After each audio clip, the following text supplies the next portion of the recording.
আপনাদের দলীয় প্রধানের পেশা কি তাহলে আসলে?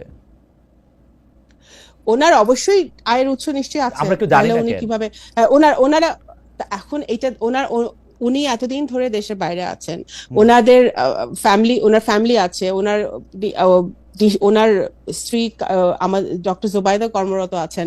তো ওনাদের আয়ের উৎস তো ফ্যামিলি থেকেও আসতে পারে, আয়ের উৎস বিভিন্ন জায়গা থেকে আসতে পারে। আয়ের উৎস তো সেটা যে পাবলিক নলেজ হতে হবে, আমার আয়ের উৎস তো পাবলিক নলেজ না। আমার আয়ের উৎস আপনি জানেন না, বাট দ্যাট ডাজন্ট মিন যে আমার কোনো আয় নাই। হ্যাঁ, তো আয়ের উৎস যে সবার জানতে হবে আমার কোনো কথা নেই। অ্যাজ লং অ্যাজ উনি ট্যাক্স ফাইল করছেন, অ্যাজ লং অ্যাজ ওনার ফাইলস সব না ক্লিয়ার আছে, ধরেন দ্যাটস অল ইট ধরেন ম্যাটার্স। শামাপা, এটা মনে হইতে পারে যে আমি কিন্তু জনাব তারেক রহমান রে, বেগম খালেদা জিয়ারে খুবই পছন্দ করি, বাংলাদেশের সব লোকরে আমি পছন্দ করি, কিন্তু ঘটনা হচ্ছে যে ধরেন আমার মেয়ে যদি জনাব তারেক রহমানের মতো হইতে চায়, তো সে যদি আমার জানতে চায় যে উনি কি করেন, তাহলে আমাকে বলতে হবে যে উনি আসলে পলিটিক্স করেন, তাই তো? না না, ওনার আয়ের উৎস ওনার ফ্যামিলি থেকে আসে নিশ্চয়ই, ওনার ফ্যামিলি থেকে আসে নিশ্চয়ই, সেটা তো অবশ্যই অবশ্যই তাহলে আরো বললাম। আরো হ্যাঁ, ভয়ঙ্কর হইলো, ও তাহলে আমার থেকে টাকা নিয়ে রাজনীতি করবে, তাই তো? আপনার মেয়ে তো আপনার কাছ থেকে টাকা চাইতেই পারে, আমার ওকে বাবা বেঁচে থাকলে বাবার কাছে আমি টাকা চাইতেই পারি। ওকে। আওয়ামী লীগ পতনের পর গত এক বছরে আগের তুলনায় বিএনপির আয় বেড়েছে বেশ খানিকটা, মানে কেউ মানে কোনো একটা হিসাবে সেটা দেখা যাচ্ছে 13% আপনার নিজের এবং দলের আয়, সবারই আয় এই হারে বেড়েছে কিনা, এবং যে প্রশ্নটি ইদানিং আমি সবাইকে, বিশেষ করে বিএনপি সবাইকে করছি, যে দলের নিজস্ব আয় এবং ব্যক্তিগত আয় সেটি আসলে আপনারা কিভাবে ব্যাখ্যা দিবেন? দলের প্রধান যারা আছেন তারা আয়টা কিভাবে করছেন? এই সময় আপনাদের ব্যয় আয় কি অবস্থা, এটি বেড়েছে কিনা? আপনি ফুল টাইম রাজনীতিবিদ কিনা? ধন্যবাদ আপনাকে। দেখুন, বিএনপি তো অনেক মানে যথেষ্ট পুরনো একটা দল, এখানে অনেক প্রবীণ রাজনীতিবিদরা আছে, যাদের ফুল টাইম অকুপেশন পলিটিক্স, মানে অকুপেশন না, ফুল টাইম তারা 24 ঘন্টা রাজনীতি করেন। আবার অনেকে আছেন যে তাদের একটা প্রফেশন আছে, তারা রাজনীতি ও বিএনপির সাথে জড়িত আছেন। আয় ব্যয়ের হিসাব, আমি ব্যক্তিগতভাবে আমার আয়ের কথা যদি বলেন, আমার আয়ের চেয়ে ব্যয় অনেক বেশি, আমার বাবার যেরকম ছিল। হ্যাঁ, তো আমারও আয়ের চেয়ে ব্যয় অনেক বেশি, রাজনীতি অনেক এক্সপেন্সিভ হয়ে গেছে। আপনি যদি নির্বাচনী এলাকা বলেন বা অন্য সব জায়গায়, মানে ইন জেনারেল সবকিছুরই যেরকম দাম বেড়েছে, রাজনীতিরও দাম বেড়েছে। তো আপনার এক নেতাকর্মী আছে, আপনার যে নির্বাচনী এলাকা থাকে তাদের টেক কেয়ার আছে, বিভিন্ন জনের পাশে যদি থাকতে হয়, আপনার অবশ্যই এটা ব্যয়বহুল একটা ব্যাপার। সেখানে তো এটা একটা পার্সোনাল দিক থেকে আমি বললাম যে যেসব রাজনীতিবিদরা রাজনীতি করেন ফুল টাইম এবং তাদের একটা প্রফেশন থাকাটা জরুরি আমি মনে করি, কারণ একটা আয়ের উৎস তো দরকার। আমি ব্যক্তিগতভাবে আমার একটা আয়ের উৎস আছে, তো আমি হয়তো সেটা করতে পারি, বাট সেটা আমি আমার ব্যক্তিগত ব্যাপার বললাম। দলে তো এটা আয় আছে, আমাদের আয় কিভাবে আছে সেটা তো আমাদের মানে ব্যাংক অ্যাকাউন্ট আছে, সেখানে আয় ব্যয়ের হিসাবটা জমা হয়, রিসেন্টলি জমাও দিয়েছে। এখানে আমাদের সদস্য পদ নবায়ন হয়, আমাদের বিভিন্ন দেশে যে আমাদের ওয়ার্ড পর্যায়ে নেতাকর্মীরা, ইউনিয়ন, উপজেলা, জেলা, ইভেন কেন্দ্রীয় এক্সিকিউটিভ কমিটি যারা আছে, তারাও এই ফান্ডে তাদের, মানে যাদের দলীয় মানে পার্টির যে ইয়েটা দেওয়া হয়, তারা কন্ট্রিবিউট করে, সেটা তারা করছে, যেই অ্যামাউন্টটা তাদের ধার্য করা আছে দল থেকে। এবং ধরেন এই আমার এখানে দুইটা প্রশ্ন আছে। একটা প্রশ্ন হচ্ছে, আমরা বিএনপির আয় দেখতে পাচ্ছি 1 কোটি থেকে 5 কোটি বা 6 কোটি, আমি যদি এরকমও ধরি, এটা রাফ হিসাবে আপনারা যে আয়টা দেখাচ্ছেন, কিন্তু আমরা দেখতে পাই কিন্তু বিএনপির মতো বড় দলের একটা বড় সভা, মানে বিভাগীয় সভা হোক, কোনো একটা নগর কেন্দ্রিক একটা সভা হোক, সেই সভাতেও কখনো কখনো এর চেয়ে বেশি টাকা খরচ হয় বলে কেউ কেউ আমাদের বলে থাকেন। আর দ্বিতীয় প্রশ্ন হচ্ছে, আপনি এটা ঠিকই বলেছেন, রাজনীতি এখন একটা ব্যয়বহুল ব্যাপার হয়ে দাঁড়িয়েছে, তার ফলে কি এখন শুধু আপনারা যারা বড় লোক আছেন তারাই শুধু রাজনীতি করবেন, আমরা রাজনীতিতে আসতে পারবো না? না না, অবশ্যই না, আমি নিজেকে বড় লোক বলছি না, আমার একটা আয়ের উৎস আছে। বাট তো আপনার তো এখন না না, এখন ব্যাপার হচ্ছে কি, শুনেন আমি বলি।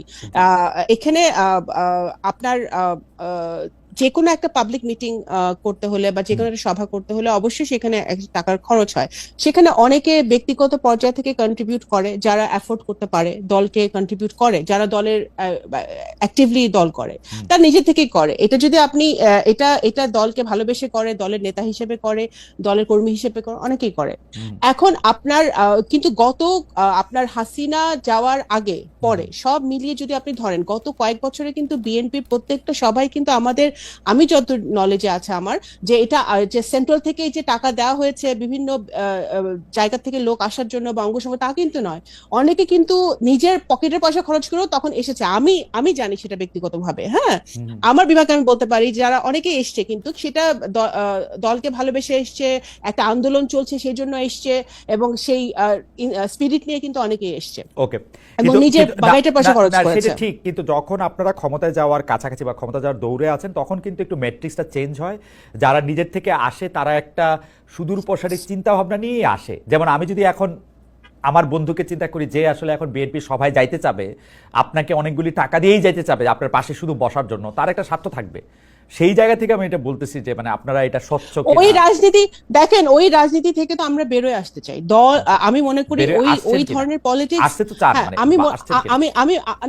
আমি মনে করি দেখেন, দলে এখন যাদের এই দল যে হার্ডলাইনে গত 1 বছর ধরে আছে হাসিনা পালিয়ে যাওয়ার পরে, যেমন ধরেন যেখানে যেটা র্যান্ডম শুনছে বহিষ্কার করা হচ্ছে, ব্যবস্থা নেওয়া হচ্ছে। যারা দলে পুরনো আছে তাদেরকে, দেশে বিদেশে যারাই অনেকদিন ধরে কাজ করছে তাদেরকে মূল্যায়ন করার চেষ্টা করা হচ্ছে। তা আমি তো মনে করি যে নতুন কাউকে তো আমি আশেপাশে এখন পর্যন্ত দেখছি না। যারা পুরনো এতদিন ধরে 17 বছর ধরে সংগ্রাম করছে তারাই আমি দেখছি। নমিনেশনের সময় আপনি বহু নতুন মুখ দেখবেন, সেটা সব বড় দলই দেখা যায়, তারা নমিনেশন চাইতে আসে।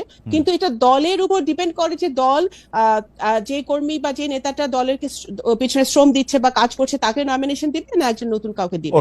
তো সেটা আমার ব্যক্তিগত মতামত হচ্ছে যে দল এখন ইটস অ্যাবাউট টাইম যে এই শিফটটা হোক। শ্যামাপা, এই পর্যায়ে এটা আমার শেষ প্রশ্ন, মানে রাজনীতি তো আর পেশা হইতে পারে না। মানে ধরেন আমি যদি এখন একটা দলের রাজনীতি করি, ওকে আমাকে বেতন দিবে, টাকা দিবে, মানে টাকাটা আমি কই পাবো? ধরেন আমি এখন সাংবাদিকতা করে কিছু টাকা পাই, আমি এখন পলিটিক্স করতে গেলাম, আমি এটা বুঝতে চাইতেছি যে এই পলিটিক্স করতে গেলাম, ধরেন বিএনপি করতে গেলাম, ধরেন হাসান ভাইয়ের দলই করতে গেলাম, ওইটা থেকে আমি টাকা পাবো? মানে এটার হিসাবটা কি? বিদেশে শুনেন, বিদেশে কিন্তু অনেক পলিটিক্যাল বিদেশে পার্টি আছে, বিভিন্ন দেশে they get paid for it, তাই না? তারা একটা পায়।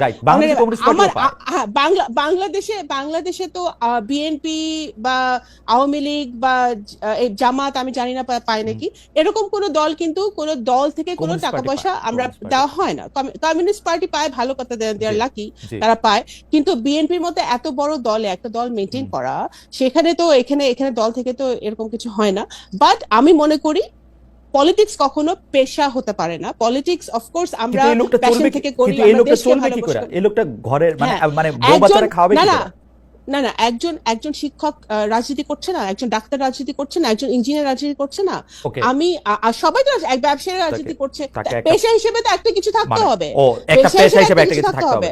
হ্যাঁ, ডেফিনেটলি। কারণ রাজনীতি, যেমন ছাত্র দল, আমি দেখেছি যে ছাত্রদের তো টাকা পয়সা থাকার কথা না, ছাত্ররা কিভাবে চলবে, ছাত্র রাজনীতি করবে কিভাবে? ছাত্র দল, আই থিঙ্ক সেটা দলের দেখা উচিত যে আমি এই জায়গায় একটু আপনার একটু আটকাই এবং এই প্রশ্নটা করি।